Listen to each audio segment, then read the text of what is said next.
بسم اللہ الرحمن الرحیم۔ محترم ناظرین، السلام علیکم ورحمۃ اللہ وبرکاتہ۔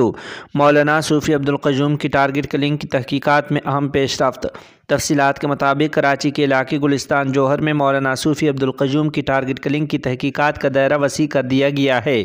تفتیش کاروں کو کئی گھنٹے تلاش کے بعد قتل کی واردات میں استعمال ہونے والے اسلحہ کی گولی کا خول مل گیا۔ تحقیقاتی حکام نے گلستان جوہر اور سچل کے علاقے میں دہشت گردوں کے سلیپر سیلز کی تلاش شروع کر دی ہے۔ ذرائع کے مطابق پولیس سمیت 3 مختلف ادارے قتل کی تحقیقات کر رہے ہیں۔ مولانا عبدالقیوم پر حملے سے پہلے ریکی کے شواہد بھی ملے ہیں۔ تحقیقاتی حکام کے مطابق چند روز قبل قتل کیے گئے ماہر تعلیم سید خالد رضا اور مولانا عبدالقیوم پر حملے میں مماثلت ہے۔ حکام کے مطابق دونوں واقعات میں حملہ آوروں نے ہدف کو سر پر ایک ہی گولی ماری۔